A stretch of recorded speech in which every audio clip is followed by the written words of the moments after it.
Hey love, hey love, hey love. This is Jessie C Love, also known as Teacher Love, Coach Love. I did episode 322 and it would not load up. So this is the Save Our Marriage Empowerment segment. Take number 2 for episode 322. I appreciate you gifting me with some of your time as I gift you with some of mine. I'm going to read you a story that passed through my algorithms, a more positive story.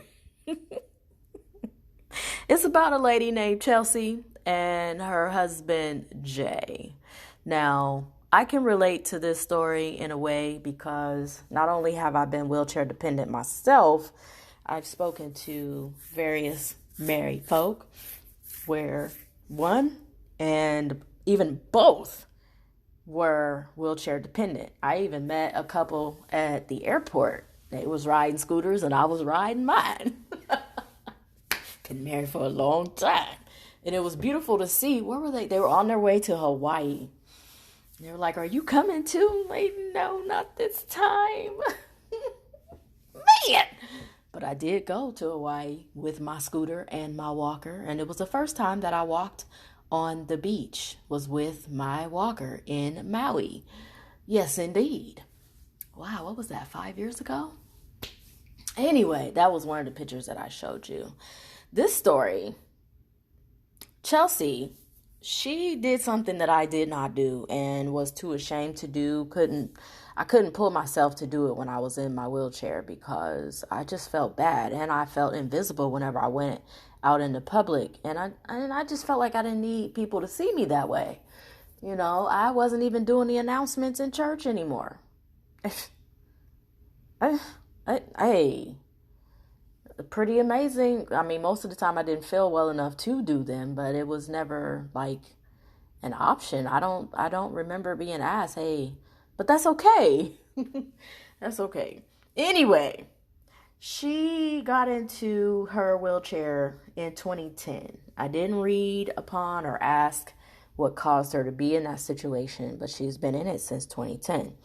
And she felt like, I'm going to quote most of what she said, is that she wasn't sure if she would ever find someone that truly loved all of her.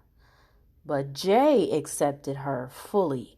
He honored her. He adored all parts of her. Okay? And for that moment of the wedding, she wanted to do something that she'd always dreamed about. As a little girl, there are a lot of girls that dream about weddings and what they're going to do, what they're going to wear, what their husband is going to look like, things of that nature. I used to think about the song that would play. And I was in my 20s by then, just thinking about the song that was going to play. She decided to incorporate a surprise. Then Jay wasn't or isn't the kind of man that really likes surprises, but she decided to do it anyway. And in the midst of, they met in 2014. They just got married. What is it, 2021, if I'm not mistaken? So they've been together for a while. And it could have been that, she wasn't the one that figured that she could get married. Being in a wheelchair takes some time. I have a dream. I don't want to be sitting in this wheelchair coming down the aisle. Her dream was to be able to walk down the aisle. So if that's what took this amount of time, I can relate to that. Once you're in a wheelchair, it ain't easy to bounce back.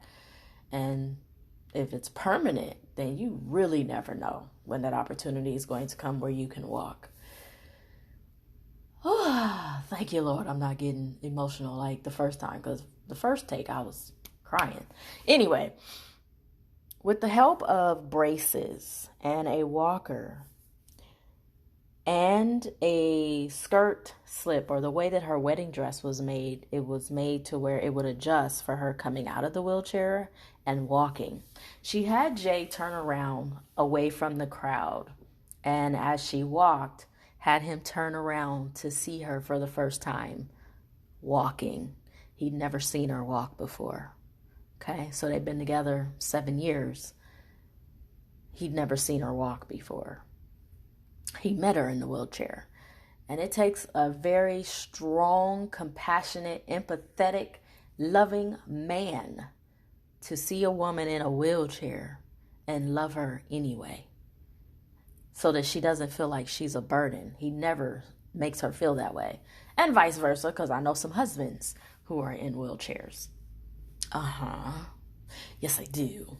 And a few of them are coming to mind as I think about this. And I've seen them, a couple of them recently, with their wives. Anyway, of course, he was shocked, mouth dropped open, proceeded with the wedding, and at the reception, she was able to make another dream come true. In addition to being able to walk down the aisle and look at her husband eye to eye and exchange their vows, she was able to have her first dance with him, being paralyzed from the waist down. Now, she's 29, he's 34, so she was in her early 20s, okay? She was 19 when that happened. Wow, teenager. And he was a little bit older. So don't limit yourself. I said all that to say don't limit yourself. Don't think that you're too old or you're too disabled, whether it's a physical challenge or a mental challenge.